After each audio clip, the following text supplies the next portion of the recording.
All right. Good morning, everyone. Thank you for joining us for another Workshop Wednesday. I'm Jennifer Slattery with the League of Cities and Towns, and today we are joined by our colleagues from the Village Common, RI, Caroline Dillon and Maureen Magritte. Um, Ladies, I will let you further introduce yourselves, and I'll toss it over to you, Caroline. Thanks so much for being here. Thank you so much for having us. I'm Caroline Dillon, the Executive Director at the Village Common of Rhode Island, and it's a pleasure to be here. I'd also like to introduce Maureen Maigret, who is our Vice President of our Board of Directors. And we're here together to present to you about a concept called a village. Um, and I guess I wanted to first check if folks on here have heard of a village before. And that's great. And David, it's really great to see you too. Oh, you can't hear me? Can everyone else hear me okay? Okay. Yes.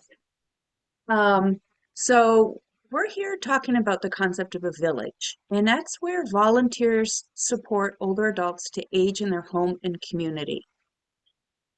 The village movement started over 20 years ago in Beacon Hill in Massachusetts, and in Rhode Island roughly 10 years ago.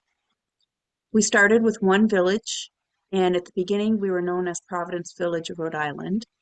We subsequently switched to be the Village Common of Rhode Island, encompassing more communities across Rhode Island. And we're so pleased here to share with you today that at the moment we are in 9 communities, but many, many more are interested in becoming villages. And we wanted to share with you at this town level um, and city level the impact of a village in your community. We are volunteer driven. We have over 330 volunteers across Rhode Island, supporting at the moment over 500 older adults. The volunteers assist with whatever a volunteer can do, driving to medical appointments, tech support, friendly calls and visits, handy help, anything that can be done basically with a toolbox, help finding resources, navigating that difficult resources for older adults. Our volunteers are amazing. The huge impact that they have on older adults is reducing isolation and loneliness. By far, the majority of older adults want to stay in their home and community as they grow older. None want to have to go into that next level of care simply because they can't roll a trash barrel to the curb once a week or because they can't drive to get their groceries. And that's where a village comes in. We really keep people in their communities and out of that next level of care. Our volunteers are amazing, and they come from across Rhode Island. That many of them don't even come from within what we call a village. A village to us isn't a physical thing, but it's a place where volunteers have agreed to support those older adults. So Providence, Barrington, Edgewood, Westerly, Burrillville, Gloucester, and our newest one is Aquidneck Island. But other communities that are in the process of forming a village are Bristol Warren, Exeter, Jamestown, Warwick, and Cumberland. There's a lot of interest in finding and forming a village. With inflation and the cost of things, having a volunteer help where a volunteer can really makes it so that those older adults can age in their home and community. We also do a lot of educational sessions on age planning and healthy aging, balance workshops, healthy eating workshops, focusing on elder law, all the various aspects that you need to age in a healthy way. But basically what our nonprofit does is it keeps that older adult in their community, healthy, active, and quite frankly, happier than without a village. Many communities in Rhode Island have no access to RIPTA or Uber or a taxi service. And as we age, driving becomes more difficult, or it may even be taken away from us. And to have a volunteer drive to get your groceries, take you to get a haircut at the barber, or take you to the grocery store to so that you go with so that they can go together to actually so that that older adult can pick out their own apple. We really do a lot on isolation and loneliness. And what we say is that it's never just a ride. It's always an opportunity to check in on the health of that older adult that they're serving. But the benefits to a community also come from those who volunteer. There's a lot of research about the health of a population the more that that community volunteers. And I'd say that Rhode Island already has a big heart, but an opportunity for folks to volunteer at our nonprofit certainly helps create a stronger fabric of support for that community. The health of a community improves the more folks volunteer. So we always encourage more volunteers to join and help out, because it can be as simple as running an errand to a Walmart or a Stop and Shop or a Dave's Market, or it can be going into someone's home to reset that router, fix a printer. But that impact of volunteering is actually a huge benefit to a community, let alone the folks receiving the help. It's the folks giving the help who create that health in your community. We really want to share how isolation and loneliness has many physical ramifications on an individual. They say it's akin to smoking a pack of cigarettes or more. Heart attacks, stroke, depression, and more. Even cancer, they say, from isolation and loneliness. And by volunteering your time and or receiving the services from a volunteer, that really does lower your risk of isolation and loneliness and thus improves your health as well. I go into a lot of the health of a community because that's what keeps a community strong, and quite frankly, it keeps folks there and paying taxes.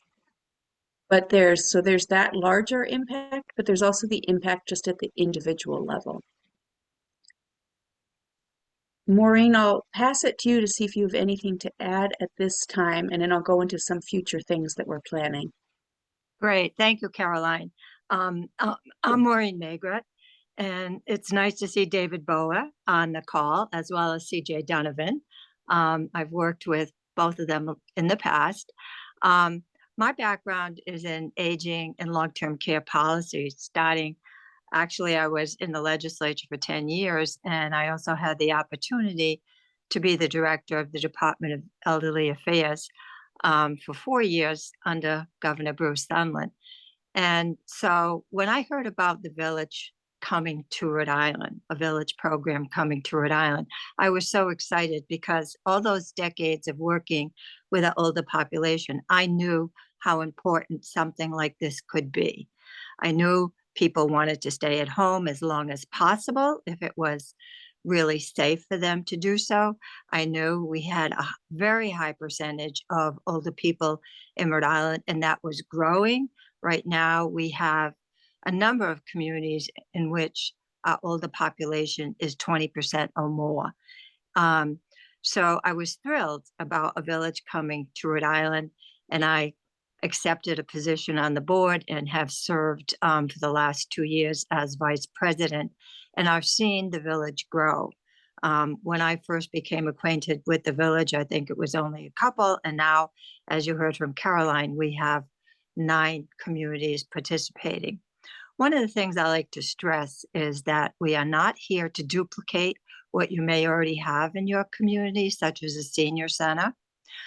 We really supplement and complement what those services may be that you already have in your community. And we try very hard when we go to a local area to really work with the infrastructure in that area so that we're all working collaboratively to keep older adults at home, keep them healthy and connected to the community. And I think that connection to the community is so important. I myself turned 80 this year. Fortunately, I can still drive during the day, but I know the time will come when maybe that's not possible. And I think about that a lot. And I think about the fact that transportation is one of the biggest supports that our volunteers provide. That is huge to people.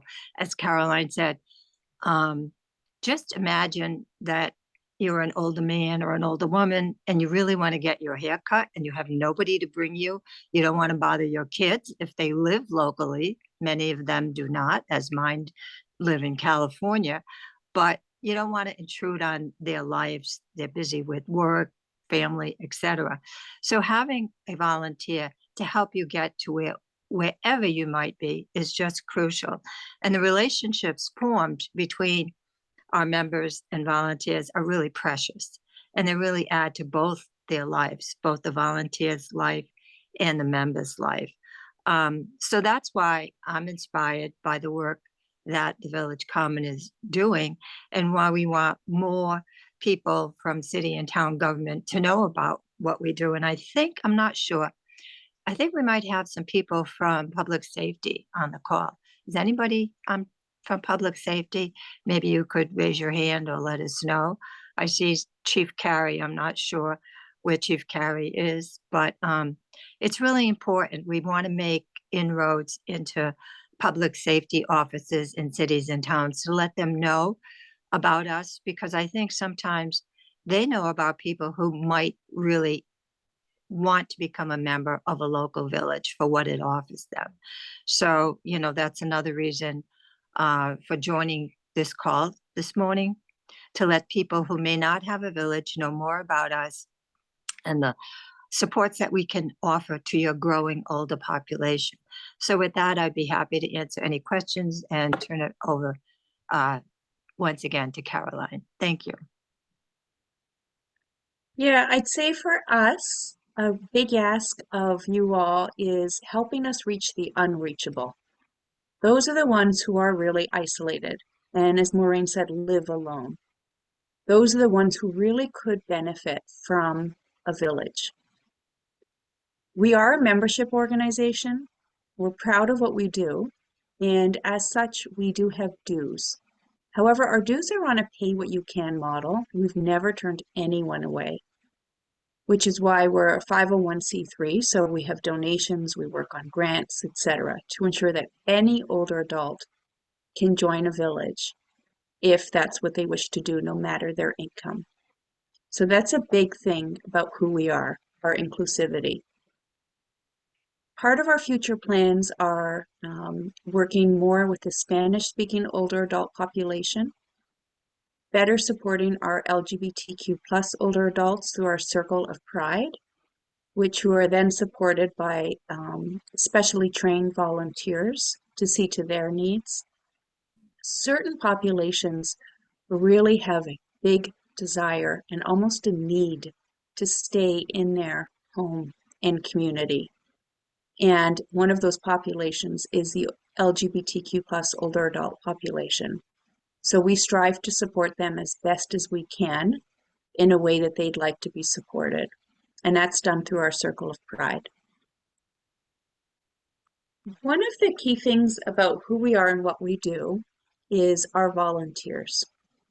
They all receive a national background check, additional motor vehicle check if they are driving or doing errands. They receive orientation and training, depending on the role. Some is more, some is less. And we carry insurance on all of our volunteers. When a member has a need, they call a phone number. It's not an email or anything like that, given the age of the population we serve. and a volunteer answers the phone. They then chat with that older adult, and we have a computer system, a platform that sits behind everything we do. And the short answer is that it's like a match between a member and a volunteer at that point. That's another reason we are a membership organization, is because we need information to put into our computer system so that we can match them with a volunteer. If someone has volunteered to do driving, they would not get tech support requests. If someone is doing friendly calls, that's all that they would be doing. So we don't inundate our volunteers. Volunteering for us is very flexible because our volunteers have a core or a village of volunteers supporting them. So it's always okay for our volunteers to say no, because we have over 330 volunteers across Rhode Island who can say yes. And that's what makes it appealing for folks to volunteer with us, knowing that they've gone through a background check, that there's insurance that covers them, and that they can say no. We have volunteers who go to Florida for months in the year, or who also take care of grandchildren or are caregivers in another capacity. And so their schedules are tough. But every time a volunteer can say yes, that helps all of the other volunteers. So once that member has called in and a volunteer has set in motion the call out to a volunteer, once that volunteer is chosen, they call that member back. Again, it's not an email because the average age of our members is about 78. And so, well, many, like Maureen, are very technologically savvy. Not all are. And so it's always a phone call for our members. So the volunteer calls that member and says, "Hey, I'm Caroline. I'm going to be driving you to your medical appointment, to your hair appointment, picking up your groceries, picking up your library books, coming to your home to change that ceiling light bulb or move that AC unit in and out of your window," and a relationship begins. And that's the key. That's the secret sauce to our nonprofit, is the relationship that occurs between our members and our volunteers. But to save our volunteers, our members are also required to always call that number, never the volunteer directly, so that the volunteer is never guilted or feeling like they have to serve. And that's another reason that folks like volunteering for us, because we always redirect the members when they do that, just to say, hey, it's best if you give everybody an option to volunteer. So please always call our numbers. So that's how we work and exist across Rhode Island. We're really in a growth phase at the moment. And that's one of the reasons we wanted to speak to you all, is that you all had knowledge. You know about who we are and what we do if you hear about us. But also we would love, like I said, to help reach the unreachable in your communities. Those are the folks who really could benefit from a village. Remembering that our volunteers are volunteers. There's no personal care, no dressing, no feeding, nothing like that. We do liaise a lot with agencies across Rhode Island. CAP agencies, health equity zones, Meals on Wheels, the state, SHIP counselors, all across United Way. We liaise a lot with our partners because we are one layer of support in a community. And as Maureen said, we are non-competitive. As a small nonprofit, we don't aim to take anything or do anything that someone or an agency is already doing. We are one layer of support. We work very collaboratively in each community. We're small staffed. We have basically 3.85 FTE at the moment because our power comes from our volunteers, which also makes us cost efficient. So $1,000 to us from a town or city or from a donation really amounts to about $10,000 worth of work because it's our volunteers who are in the community. What that funding does support are background checks, our computer system, the phone system we utilize, our bookkeeper and office manager and some staff. That's how we're so cost efficient in each community, and that's how we can do so much good work. We have a great website, villagecommonri.org. It has an impact report if you want to hear more, read more about us. Our strategic plan for those who are interested in that kind of thing is on there as well, but also it details more about who we are, what we do, and it has a great frequently asked questions page as well. I saw If- in the chat, somebody from Block Island Yeah. responded. They already do something similar to this. So what would be the advantage of, belonging to the village? And I'll let Caroline handle that. But I would say, in addition to the supports that Caroline talked about, we also offer a weekly calendar of events. And many of those events are open to the public and not necessarily do you have to be a member of the village to participate.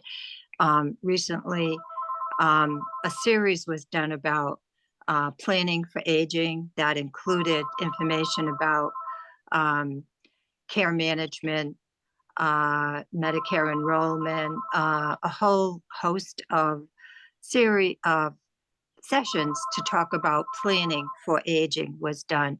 There are book clubs, there are film clubs, there are events that are open to the public for caregiver support. So collaborating with us brings you a whole host of events that people in your communities can participate in, actually for free. I hope I don't give that away too much, Caroline, but it's true. And that comes out every Sunday morning, like clockwork. You see the calendar for next week and you can see what you might want to participate in. So with that, Caroline, I don't know if you want to respond Yeah, to that. absolutely. And so If actually, I could just add, yeah, sure. I'm the Block Island person. If I could just add Hi. a couple of things. Hi, how are you? So Director of Human Services, this role is probably about 2 years out. Obviously, transportation is a major issue. While the events on the mainland are lovely, we have about 450 seniors that live out here year round, hoping to age in place. We do have a volunteer network that goes up and handles internet problems and making sure we have a lunch bunch today. We have Alzheimer's out here, the organization out here today we have a peer-to-peer support group. We have lots of little things in this resourceful space that as much as we can. We also, I don't know, how do you guys work with the Southern Rhode Island volunteers? Yep, we know them very well. Absolutely. Yep. So, one of our biggest challenges is out of those 450 seniors who, our average income is about $60,000 out here a year, and the average home price is about 1.4 million. So you have a lot of people that are living in generational homes with their family members, or you have a lot of people who are living in affordable housing, which is very small in a very congested area of the island. So the neighbor to neighbor thing works well in those areas. And the people that are in the generational homes, we have about a 20% poverty rate out of those 450 seniors, and those are the ones that need our help the most. So biggest problem, hardest obstacle, doctor's appointments on the mainland. I don't have a secondary car on the mainland, so it's very difficult when you get off the boat to get to your cardiologist appointment, to get to your, pulmonologist, and they're not always located in South County. They're in Providence or Boston even. So it's a consistent theme. Out of that number, we have probably about 200 Hispanics, mostly Guatemalan, who live on the island, and that population is starting to age as well. Their number one request is English class.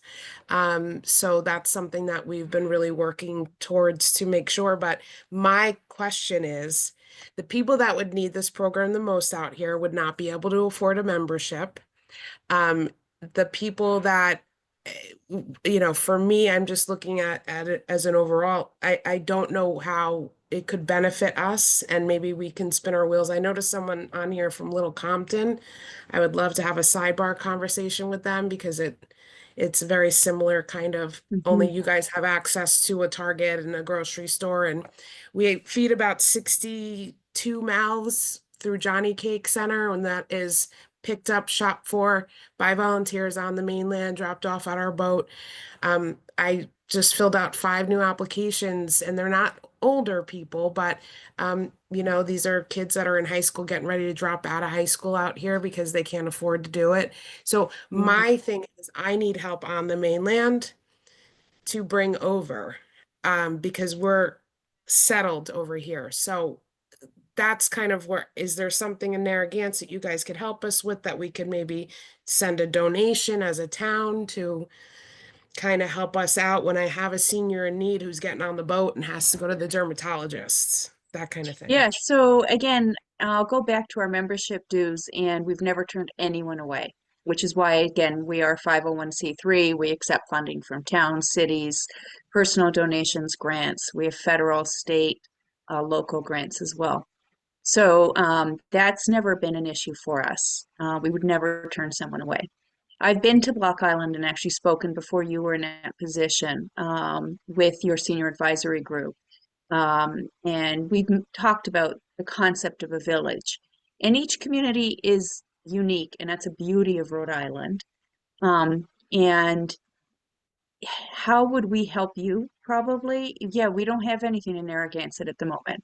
Southern Rhode Island Volunteers is definitely there, but that's not to say that something couldn't develop in the future. Um, we do take folks to Boston, especially to the Eye Institute there. That's a big thing, a big need in Rhode Island for older adults is eyesight. And so we work collaboratively as much as we can with Southern Rhode Island volunteers um, and the needs of that community. It's definitely something we can be creative and speak to you about. Office of Healthy Aging definitely knows a lot about Block Island. Meals on Wheels finally delivers to Block Island, which was a huge, should have been done earlier, but at least it's been started, and that's wonderful that it's now there. But yes, so we are aware of Block Island, and we've always been open to conversations with you, and be happy to come back and brainstorm some more with you about your unique challenges for your aging population, for sure. Great. Thank you. Yeah.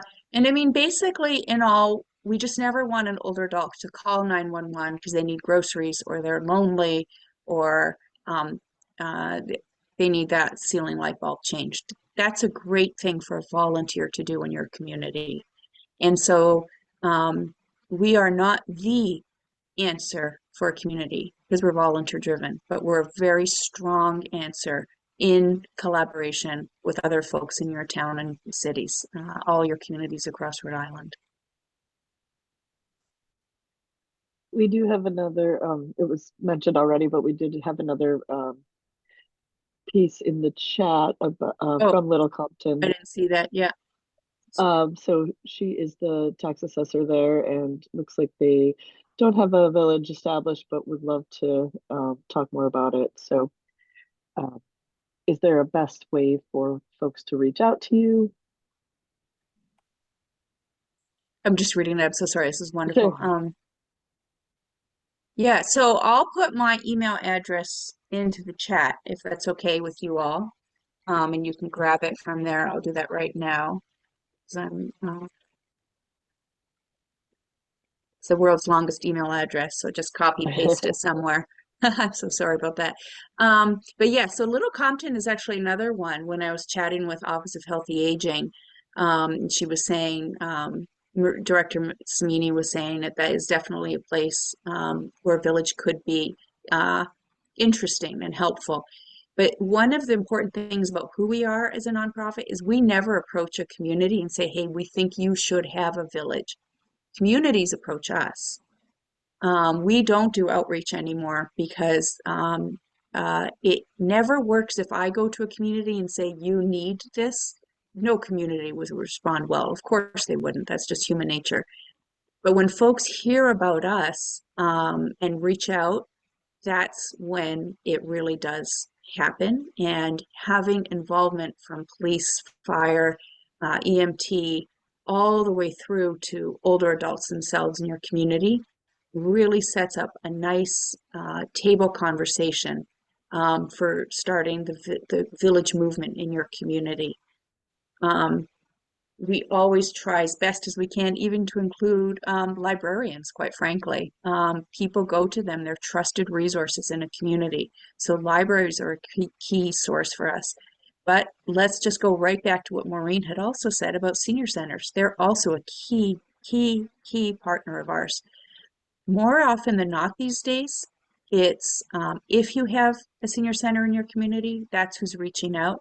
Otherwise, it's someone from um, uh, human services or something like that in your town reaching out and saying, hey, we're getting calls that we just can't handle because I don't have the capacity in my role, but I'm feeling really bad about saying no. But I've heard about this concept of a village. Is there anything we can do together to try and get one started? And that's the perfect conversation starter for us because then we help with outreach. We really want to include, if you have a CAP agency, we get them to the table as well. If there's a community center, if there's a senior center or senior resources or something like that, senior services, then we want everybody to get in on that conversation because again, we work collaboratively in your communities because we're volunteer driven with very small staffing. And so it really comes from the community itself. Jamestown's a lovely one as well. That's a great way of how we will recruit, how the police department's involved with us. It's a great relationship that we form because we don't take anything from anyone. We just work to fill in gaps where community needs us to. Great. Other questions?